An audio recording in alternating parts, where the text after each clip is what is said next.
Hello yes welcome to our channel. So ప్రస్తుతం మనతో పాటు ఉన్నారు వంటింటి నేస్తం చిట్టిపట్ల మధుసూదన్ శర్మ గారు. సార్తో ఈరోజు మనం ఇంకొక మేకింగ్ వీడియో చేయించబోతున్నాం. అది కూడా మనం వెయిట్ లాస్ జర్నీకి సంబంధించి. సో ఎలాంటి మేకింగ్ అంటే మనం చాలా మందిని కూడా వెయిట్ విషయంలో చాలా బాధపడుతూ ఉంటారు కదా. సో అలాంటి వాళ్ళ కోసం ఆయుర్వేదిక్లో ఎలాంటి మెడిసిన్ అనేది ఉంది, దాన్ని ఎలా ప్రిపేర్ చేసుకోవాలనేది అడిగి తెలుసుకుందాం. Hi sir. హాయ్ అమ్మా. సార్ వెయిట్ లాస్ జర్నీకి సంబంధించినటువంటి ఆ మ్యాజికల్ డ్రింక్ని సో అది ఎలా యూజ్ చేయాలి, దానికి కావాల్సినటువంటి పదార్థాలు ఏంటి అనేది ప్లీజ్ ఆడియన్స్ కోసం. తప్పకుండా. ఈ మధ్య వెరీ వెరీ కామన్ ప్రాబ్లం అయిపోయిందమ్మా. ఎక్కడ చూసినా ఏ ఇంట్లో చూసినా వెయిట్. దీనికోసం రకరకాల ప్రయత్నాలు చేస్తుంటారు. వేలాది రూపాయలు లక్షలాది రూపాయలు ఖర్చు పెట్టడానికి కూడా వెనకాడడం లేదమ్మా. కానీ అంతంత ఖర్చు పెట్టుకున్నప్పటికీ మన ఇంట్లో దొరికేటువంటి నేస్తాల యొక్క ప్రయోజనము ఎక్కువ శాతం మందిలో కనపడదమ్మా. నిజంగా మనకు వాటిపైన అవగాహన కలిగి ఉండి వాటిని సద్వినియోగం చేసుకున్నట్లయితే మన ఒంటిల్లే బ్రహ్మాండమైనటువంటి వైద్యశాలగా మనం భావించి వాటిని సద్వినియోగం చేసుకున్నట్లయితే మరి వెయిట్ లాస్ అవ్వడం కూడా సులువమ్మా. నేను గత కొన్ని వీడియోస్లో కూడా అసలు వెయిట్ లాస్ అయ్యేదానికి సింపుల్ ఆహార విధి విధానాలు ఎలా పాటించాలి, అట్లా చిన్న చిన్న ఎక్సర్సైజ్ ఎలాంటి పాటించాలి, వీటితో పాటు చిన్న హోమ్ రెమెడీస్ ఆహార ఔషధాలు, సో సైడ్ బెనిఫిట్స్ ఉండి సైడ్ ఎఫెక్ట్స్ లేనటువంటి ఆహార ఔషధాల గురించి చెప్పడం జరిగిందమ్మా. సో ఇప్పుడు మరొక అటువంటి బెస్ట్ రెమెడీ చెప్తానమ్మా. మూడు పదార్థాలమ్మా. ఫస్ట్ వచ్చేసి వాము. సో ఈ వాము మనకి ఇంట్లో ఇంచుమించు ప్రతి ఇంట్లో ఉంటుందమ్మా. దీన్ని అజవాయిన్ అని, అదేవిధంగా ఓమం అని చెప్పేసి పిలుస్తుంటారు. సో డిపార్ట్మెంటల్ స్టోర్స్ కూడా దొరుకుతుంది, సంవత్సరం అంతా దొరుకుతుంది. ఇలాంటి వాము తెచ్చుకొని శుభ్రం చేసేసి కాస్త వేయించేసేసి ఇలాగా పౌడర్ తయారు చేసుకోవాలమ్మా. సో ఈ పౌడరు మనకి వెయిట్ లాస్ అయ్యేందుకు ఉపయోగపడుతుంది. ఆ రేషియో ఎలా కలుపుకోవాలో కూడా మళ్ళీ చెప్తాను. రెండవ పదార్థంగా కరక్కాయలమ్మా. సో కన్నతల్లిలా కాపాడేటువంటి కరక్కాయ కూడా మరి వెయిట్ను తగ్గించేందుకు, బాడీలో మెటబాలిజాన్ని పెంచేసేసి వేగవంతాన్ని చేసేసి ఫ్యాట్ను బర్న్ చేసేందుకు అద్భుతమైన గుణగణాలు ప్రకృతి మాత నిక్షిప్తీకరించి మనకు ప్రసాదించడం జరిగిందమ్మా. ఈ కరక్కాయలు, ఇలాంటి కరక్కాయలు తెచ్చుకొని దంచేసేసి లోపల విత్తనాలు తీసేసి పైన ఉన్నటువంటి పెచ్చులని 1 లేదా 2 రోజుల పాటు కొంచెం ఎండించేసేసి లేకపోతే ఆరబెట్టేసేసి కాస్త వేయించేసేసి ఈ విధంగా పౌడర్ చేసుకోవాలమ్మా. ఇలాంటి పౌడర్ కూడా మనకు మార్కెట్లో దొరుకుతుంది. మూడవ పదార్థంగా దాల్చిన చెక్క. సో దాల్చిన చెక్క గురించి ప్రత్యేకంగా చెప్పనక్కర్లేదమ్మా. ఈ మెటబాలిజాన్ని దాల్చిన చెక్క కూడా వేగవంతం చేస్తుంది. అదేవిధంగా వెయిట్ ఉన్నటువంటి వాళ్ళలో వెయిట్ పెరిగే కొద్ది కూడా ఇన్సులిన్ రెసిస్టెన్స్ వచ్చేస్తుందమ్మా. సో బాడీలో ఇన్సులిన్ ఉన్నప్పటికీ పనిచేయనటువంటి పరిస్థితి వస్తుంది. కాబట్టి ఇలాంటి వాళ్ళకి మెటబాలిజాన్ని వేగవంతం చేసి ఫ్యాట్ను కరిగించడమే కాకుండా ఇన్సులిన్ సెన్సిటివిటీ, మన బ్లడ్లో ఉన్నటువంటి ఇన్సులిన్ కూడా సమర్థవంతంగా పనిచేసేందుకు కూడా ఈ దాల్చిన చెక్క చక్కగా ఉపయోగపడుతుందమ్మా.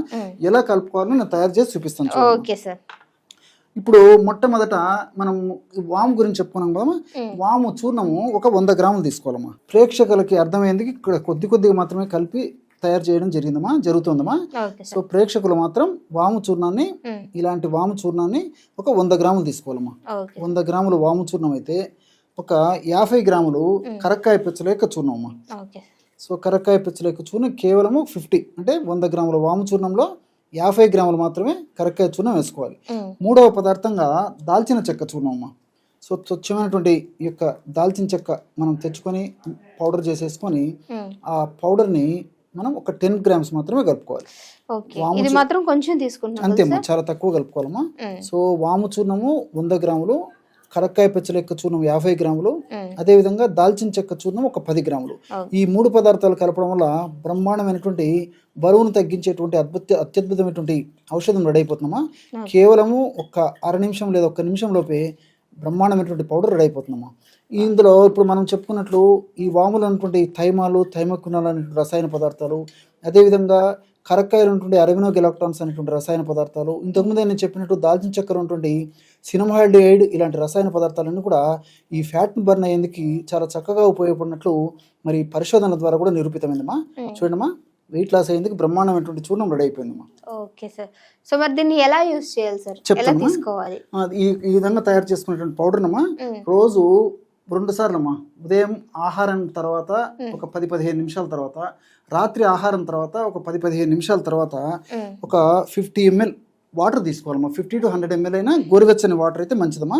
50 to 100 ml ఈ విధంగా గోరువెచ్చని నీళ్లు తీసుకొని ఇందులో మనం తయారు చేసి పెట్టుకున్నటువంటి పౌడర్ ఏదైతే ఉందో కేవలము 1/2 టీ స్పూన్ మాత్రమే కలుపుకోవాలమ్మా. 1/2 టీ స్పూన్ అంటే 2.5 grams అంటే దీన్ని వేడి చేయాల్సిన అవసరం లేదా సార్? అక్కర్లేదమ్మా, పౌడర్గా తయారు చేసేసుకొని కొంచెం వామ్ గా ఉన్న వాటర్ లో తీసుకుంటే సరిపోతుంది. మంచిదమ్మా. గోరువెచ్చని నీళ్ళు అయితే మరీ మంచిది. ఎప్పుడైనా తప్పని పరిస్థితి అదైతే ఒకవేళ వెంటనే టయానికి మన గోరువెచ్చని నీళ్ళు అందుబాటులో లేకపోతే గది ఉష్ణోగ్రత ఉన్నటువంటి నీటిలో కూడా కలుపుకోవచ్చమ్మా. గోరువెచ్చని నీళ్ళు అయితే చాలా చాలా శ్రేష్టం అమ్మా. చూడండి, బ్రహ్మాండమైనటువంటి ఈ వెయిట్ లాస్ అయ్యేందుకు పానీయం రెడీ అయిపోయింది. ఈ విధంగా తయారు చేసుకున్నటువంటి పానీయాన్ని ఉదయం ఆహారం తర్వాత ఒకసారి తీసుకోవాలి, రాత్రి ఆహారం తర్వాత ఒకసారి తీసుకోవాలమ్మా. సో ఈ పౌడర్ మనం తయారు చేసుకున్నది అయిపోయిన తర్వాత మళ్ళీ ఫ్రెష్గా తయారు చేసుకుని వాడుకుంటున్నామా. దీర్ఘకాలం పాటు వాడినప్పటికీ మనకు అన్ని సైడ్ బెనిఫిట్స్ ఉంటాయి, ఎలాంటి ప్రాబ్లమ్స్ ఉండవమ్మా. ఓకే, సో చూసారు కదా, వెయిట్ లాస్ అవ్వడానికి చాలా చక్కటి అమృతమైనటువంటి ఒక జ్యూస్ అనమాట. సో అంటే ఇది మనం బాగా ఇంట్లోనే మన ఇంట్లో దొరికే వాటితోటి ప్రిపేర్ చేసుకోవచ్చు. సో మరి ఈ రెమెడీ మీకు ఎట్లా అనిపించింది అనేది తప్పకుండా కింద కామెంట్ చేయండి. అంటే మీరు తీసుకున్న తర్వాత మీ రిజల్ట్స్ అనేది చెప్పడం మర్చిపోవద్దు. ఇంకేమైనా మీకు కావాలి అన్న హెల్త్ రిలేటెడ్గా, సో వాటి గురించి కూడా సార్ని అడిగి మేము ట్రై చేస్తాము డెఫినెట్గా. సో డెఫినెట్గా కామెంట్ చేయడం మర్చిపోవద్దు. నచ్చితే కనుక వీడియోని ఖచ్చితంగా షేర్ చేయండి. Thank you so much sir. Okay.